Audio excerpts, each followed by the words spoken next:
sofa. He was talking to me. They were talking and walking all this way. They were talking very nicely, and Elijah, we do not know what might have been the conversation. Before that, what happened? Elijah is asking him, what do you want after I go up? And Elisha tells him, I want a double portion of your spirit. Elisha did not ask him for popularity, for fame, for name. Elisha didn't ask him for something which could perish.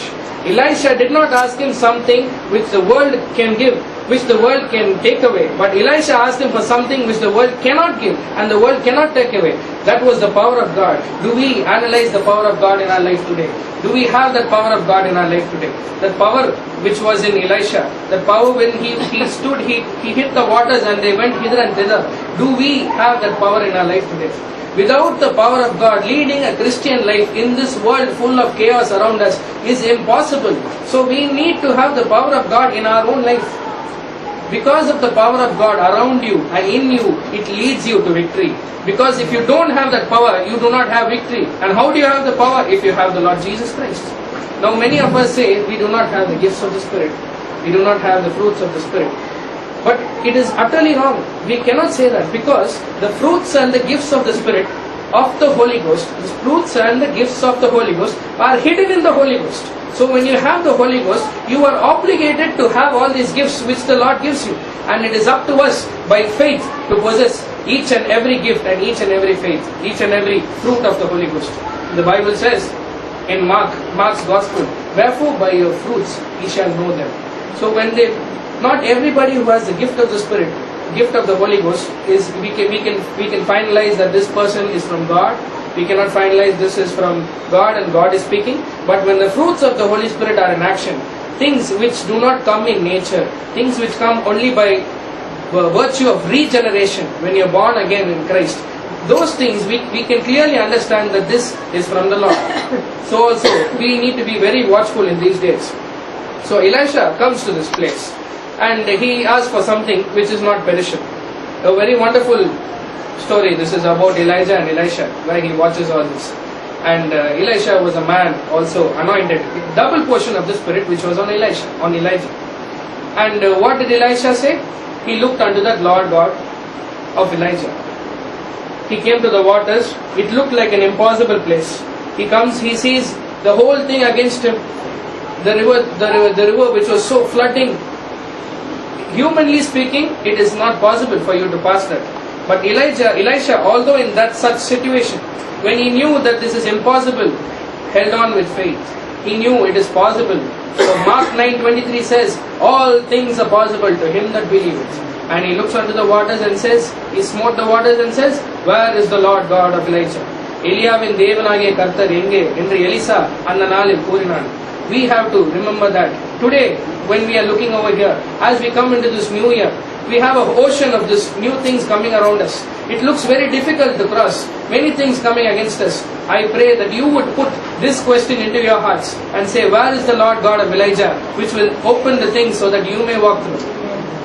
Now I want to analyze a few qualities of this Lord God of Elijah. May we turn our Bibles to 1 Kings chapter 17, verse 1. And Elijah the Tishbite, who was one of the inhabitants of Gilead, said unto Ahab, as the Lord God of Israel liveth, before whom I stand, there shall not be dew nor rain these years, but according to my word. கீலேயாத்தின் குடிகளில் திஸ்பினா எலியா ஆகாபை நோக்கி, என் வாக்கின்படியே அன்றி இந்த வருஷங்களிலே பனியும் மழையும் பெய்யாதிருக்கும் என்று இஸ்ரவேலின் தேவனாகிய கர்த்தருக்கு முன்பாக நிற்கிற நான் அவருடைய ஜீவனை கொண்டு சொல்லுகிறேன் என்றார். The first quality what I want to point out to you is that this Lord God of Elijah is a person who vindicates and proves and does the work, does the thing to prove the word of his servant. He is a person who proves the word of his servant. Now what we see over here in this verse is that Elijah the prophet at that time called to preach to the people, goes to the king and says, as the Lord God of Israel liveth. the first quality, the first thing what Elijah puts here is very important. The very first words what Elijah says, as the Lord God of Israel liveth, he is bringing to remembrance to the king that his God is a living God. Do we do that today? Are we able to make everybody understand in the very first look of us, this person's God is a living God? Brothers and sisters in Christ, this is a very important aspect of testimony in each and every Christian's life. Do we make that to come to pass in our life? Is everybody who is able to see us able to say that this person's God is a living God? He is not a God who just hears. A few days back, I met a few of my friends, and as we were discussing about the Lord, and a person said, sometimes I pray to the Father, sometimes I pray to the Son, sometimes I pray to the Holy Spirit, and he was totally confused. He did not know what he spoke, neither did he understand that his prayers were heard. And I told him, brother, you should go and read the Bible. Read what Jesus taught how to pray. I think that is the best option for this. And he said, no brother, God will speak to me and I know about it. So I told him, yes, well and good, but without the word, it is very difficult for you to live in this Christian life. Because when you become born again person, the first thing that happens to you is you become the special object of the devil's observation. He looks at you to pull you down at every possible instant. He tries to pull you out in everything. But what does Elijah do over here? First thing he does, the very first thing what he does, he brings to remembrance to the king that his God is a living God. Secondly, he says, before whom I stand. He remembers that God gave him this calling. It was not our righteousness, but it was a love and the mercy of the Lord which He shed upon the cross of Calvary. That today we all are seated over here as born again people, as saved people, bought by the blood of the Lord Jesus Christ. If not for His love and if it is not for His sacrifice, we would not be in this situation, and I am sure we would not be so happy as how we are. For the blessing of the Lord is only because of that cross which was there 2000 years ago. And thirdly, Elijah does not go over there and say, look king, watch out, I am the prophet of the hour, whatever I say will happen. No, he doesn't say that. He brings to remembrance what God has authority over the people. He brings to remembrance to the king that God is the King of Kings and you are not the king and you are not the ruler, that there is one ruler above you who rules, surpasses every other rule. And he says, there shall not be any rain these years but according to my word. He is so confident in what he is preaching. In the book of Romans, Paul says, Paul is so confident, and Paul says, God will judge you according to my gospel. In the book of Galatians, Paul says, even if an angel comes and preaches you something else, let him be accursed. It is not self-righteousness. But Paul had that faith in God that Jesus Christ cannot change.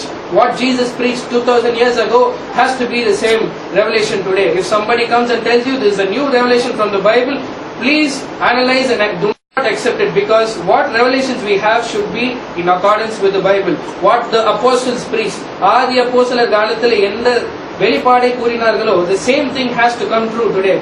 For things are hidden in the scriptures, but the revelations of the Lord do not change. Secondly, what want to bring to your remembrance is this Lord God of Elijah is a God who blesses you wherever you go. According to Psalm chapter 1, he says, whatever you do will prosper. No matter wherever you step into. Isaac, when he planted into a dead ground, it gave fruit. So also, when you are knit one with the word of God, whatever you do will prosper. If you walk into a place where there is nothing, everything will be blessed over there. That comes only by faith. For we read in the Bible that we are called to be the rulers of the world. We are possessors. We possess that. It's supposed to be our inheritance. So we need to remember all that today. And as I want to tell you how this Lord God of Elijah is a person who blesses you wherever he goes. The same chapter 1 Kings chapter 17. Later we go through this place where the Lord sends Elijah to a place called Sarephat. And there he goes, and there's a famine in that place. And we know the story as we've read it many times. We know the story what happens. And the prophet comes there and tells a lady, tells a person, I want to eat, and she gives him food. And although there's a famine, God blessed the place and there was no want. And the verse 16 says, the barrel of meal wasted not, neither did the cruse of oil fail, according to the word of the Lord which he spake by Elijah. Once again, it was the word of the Lord which he spake through Elijah. He was blessed. The place was blessed. When they received the man of God they were blessed.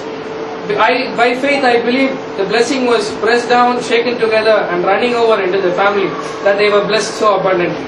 Now what happens later after this blessing, what happens? The famine, as the famine was there and there was food and everything got over, as we read later through the chapter, the child of the woman dies.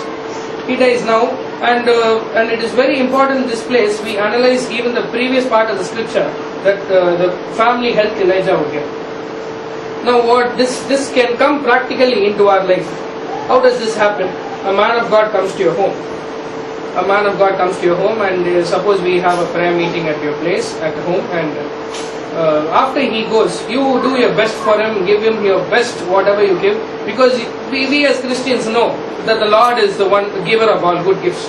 And then the man of God departs, and then Satan tries to bring down your faith sometimes. Something wrong happens after the man of God departs. So you say, this is the most unfortunate person, brother.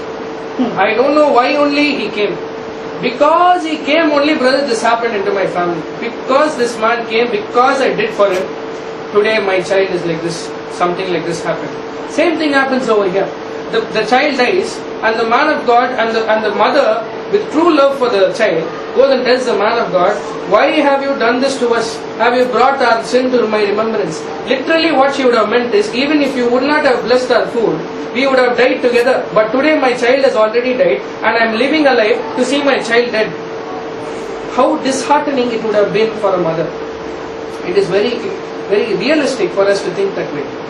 It need not be, a point of imagination, but it is very true. If Elijah did not bless the family would have died together. And she was already a widow. So she had lost her husband, and she was only having her son. And if she is going to die with her son, she would have been better, more happy, rather than to see her son being dead like that. After the famine, I'm sure the mother would have told the son, God has blessed us, son. Although the other people are suffering, God has given us food. We are able to live for Christ. He would have been so happy with the blessing. But then when the child dies, this is the test of faith which is brought into the life of every believer. And when that happens, we should remember that there is a test of faith, not to bring us down, but to bring us more closer to Him. This message today might be a very stiff message to you, but this comes to you because the Lord loves you. Because He wants to perfect you and to make you more closer to Him. Because you are going to be prepared as a bride, a word bride, prepared to love Him forever, to live with Him forever. So also, this day, we need to analyze that instead.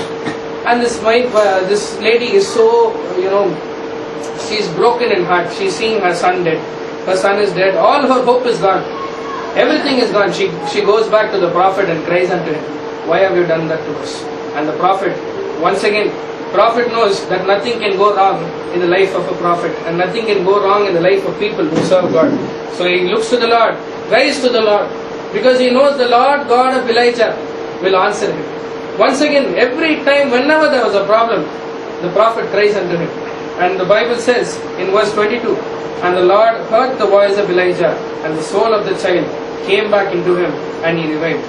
So in the story of the widow of Sariphat and her son, we see that although things were going wrong, God already made a plan, and God always fulfilled it, and He made sure that everything happened as a blessing. Now when God gives you a blessing, He makes sure that blessing comes in fullness into your life.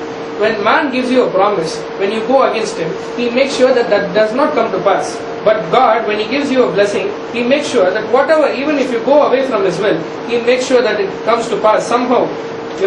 He always makes sure that whatever He said comes to pass. I'd like you to bring this verse in front of you. Joshua chapter 21, verse 45. It's a very beautiful verse to prove what the blessing of the Lord is. If He said something, He will do it.